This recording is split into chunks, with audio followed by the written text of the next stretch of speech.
रायबरेली में 1 महीने से लापता मासूम बच्ची का कंकाल मिलने से जिले में हड़कंप मच गया। अवशेषों के पास मिले कपड़ों और हेयरबैंड से पिता ने अपनी मासूम बेटी की पहचान की। घटना 24 जनवरी को हरचंदपुर थाना क्षेत्र के झौवाशरकी गांव में अपने घर के बाहर खेलते समय 5 साल की बच्ची लापता हो गई। पुलिस टीमों के लगातार प्रयासों के बावजूद कोई सफलता हासिल नहीं हुई। आज सूचना मिलने पर परिजन घटनास्थल पर पहुंचे। लड़की के पहने हुए कपड़े और हेयरबैंड से उसकी पहचान में मदद मिली। पुलिस और फॉरेंसिक टीम ने बारीकी से जांच के बाद शव को पोस्टमार्टम के लिए कब्जे में ले लिया। इस खोज से परिजनों में हड़कंप मचा गया।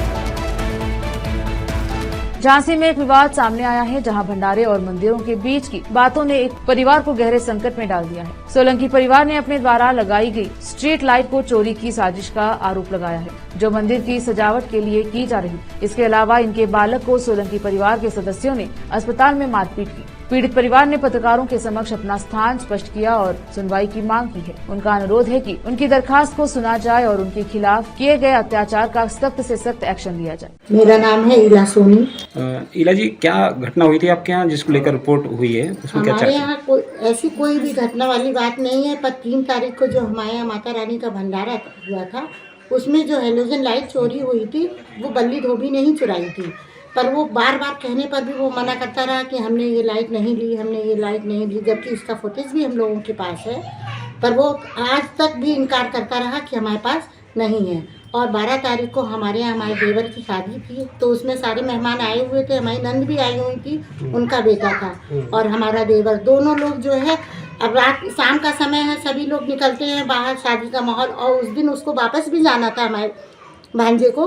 पर वो इसी वजह से कि थोड़ा सा दर्शन कर लें, एक दूसरे से मिल लें, फिर निकलेंगे, तो वो बस मंदिर पे दर्शन करने गया था। और बल्ली धोबी ये जब बात जानता था कि हमने लाइट ली है और इस वजह से वो थोड़ा सा उसने जो है, उन लोग ने कुछ भी नहीं, दर्शन करके लौटे और थोड़ी सी बात हुई और वो एकदम उनका पूरा परिवार निकल आया। हमारा देवर, हमारे हस्बैंड, कोई भी बाहर नहीं आए थे, सब लोग घर के अंदर सो रहे थे, जो कि शादी से थके हुए थे। और बस उन लोगों ने जब घेर के मारना शुरू किया हमारे देवर को और भांजे को, तब बाहर आए। और ये बार बस ये कोई मारपीट नहीं हुई, कुछ भी नहीं हुई। अगर इन लोगों ने हमारे देवर को और हमारे भांजे को बहुत मारा है। और बस हम लोग घर से बाहर, लेडीज भी थी, ये भी नहीं कि लेडीज ना हो, अगर कोई बात होती तो लेडीज को भी तो दिखाया जाता फुटेज में। लेडीज एक भी फुटेज नहीं दिखाई उन्होंने, सिर्फ ये दिखाया कि ये लोग भी बाहर आए। पर ये सारी घटना गलत है। आप क्या चाहती हो? हम ये चाहते हैं इसकी निश्चित रूप से जांच हो और हमें इंसाफ मिले। उत्तर प्रदेश के झांसी में एक प्रेमी ने अपनी शादीशुदा प्रेमिका के भाई की गोली मारकर हत्या कर दी।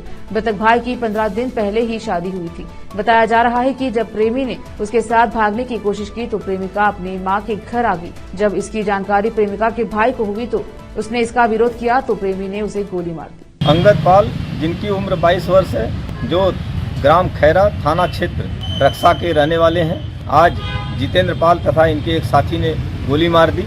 हॉस्पिटल ले जाते समय इनकी मृत्यु हो गई।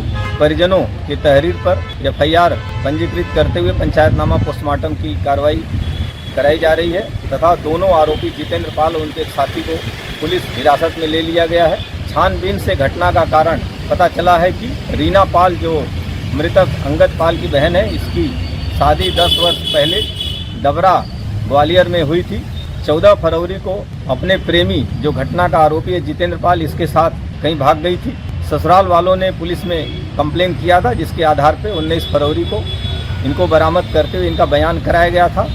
बयान में इनके द्वारा बताया गया था कि मैं बालिग हूँ, अपनी इच्छा के अनुसार जितेंद्र पाल के साथ गई थी तथा इनकी इच्छा पर ही ये खैरा आकर अपने मायके में रह रही थी। आज जितेंद्र पाल तथा इसके एक साथी रीना पाल को लिवा जाने के लिए घर पे आए थे, जिसके बीच में झगड़ा हो गया और जितेंद्र पाल ने मृतक अंगद पाल को गोली मार दी। रायबरेली की डलमो तहसील में निवासी निराशा व्यक्त करते हैं, क्योंकि अधिकारी भूमि कब्जा संबंधी चिंताओं को दूर करने में विफल हैं।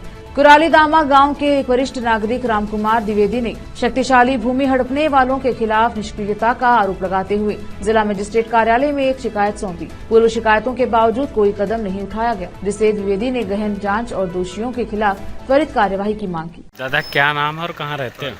रामकुमार द्विवेदी, करौली दमा, तहसील गलमऊ, जिला रायबरेली। क्या मामला था, शिकायत करे आप? शिकायत करे इससे आने कि हम 69 में पिता मरे, तब से हम करीब 50-52 साल से काबिज चले आ रहे हैं और मतलब ये बंटवारा हार गया ज़मीन का। उसके बाद हमारी ज़मीन भूमाफियों के नाम बेच लिया, कौड़ियों के नाम, जिसका मुकदमा चलता है। और जब तक कोई निर्णय न हो जाए तब तक तुम्हारे जो दोस्तों इस पर कोई भी हस्तक्षेप न करे, क्योंकि मेरी बुजुर्गी संपत्ति है। वो गलत वरासत दर्ज करा कर लिया, जिसका मुकदमा चल रहा है। मुकदमा चल रहा है तो उन्होंने बेच कैसे लिया? हाँ, बेच लिया। यही तो नाम चढ़े की वजह से गलत नाम चढ़ा, उसका कमिश्नरी में मुकदमा चल रहा। तो अधिकारियों ने क्या किया उस पर? अधिकारी कोई नहीं सुन रहा।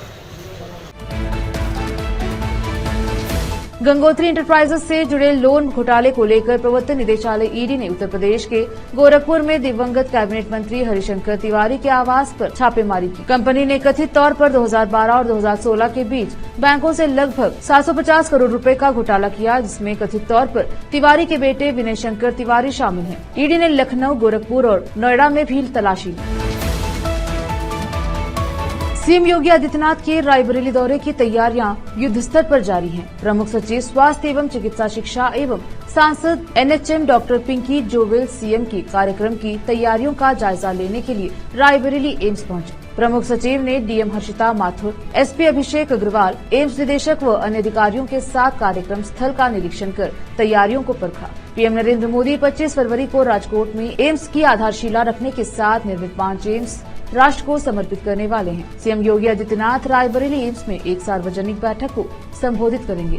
कार्यक्रम में केंद्रीय मंत्री स्मृति ईरानी समेत केंद्रीय स्वास्थ्य मंत्री मनसुख मांडविया, केंद्रीय स्वास्थ्य राज्य मंत्री professor SP Singh Baghel, deputy CM Brajesh Pathak समेत आधा दर्जन मंत्रियों के शामिल होने की संभावना है।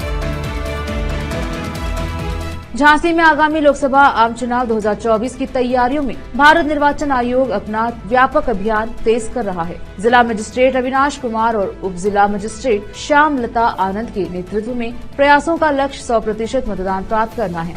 शिक्षकों, रक्षा टोल प्लाजा के अधिकारियों और आर्य कन्या डिग्री कॉलेज और सरकारी पॉलिटेक्निकल के छात्रों सहित विभिन्न हितधारकों को वरिष्ठ अग्निशमन सेवा अधिकारी प्रगति शर्मा द्वारा मतदान के महत्व के बारे में जानकारी दी गई। निर्वाचन आयोग के दिशा निर्देशन में और जिला निर्वाचन अधिकारी जिलाधिकारी झांसी श्री अविनाश कुमार जी के कुशल नेतृत्व में लोकसभा सामान्य निर्वाचन 2024 के अंतर्गत विभिन्न क्षेत्रों में मतदाताओं को जागरूक करने के लिए उनसे ये अपील की जा रही है कि आप लोग अपने मताधिकार का प्रयोग अवश्य करें। चाहे शहरी क्षेत्र हो, ग्रामीण क्षेत्र हो, विभिन्न स्थानों पर जागरूकता कार्यक्रम चलाए जा रहे हैं। तो उसी के क्रम में आज झांसी के आर्य कन्या डिग्री कॉलेज में सैकड़ों छात्राओं को, साथ में रक्षा टोल प्लाजा में सैकड़ों कर्मचारियों को और राजकीय महिला पॉलिटेक्निक की छात्राओं को सामूहिक रूप से शपथ दिलाई गई कि मतदान करना बहुत आवश्यक है, देश हित में, राष्ट्र हित में।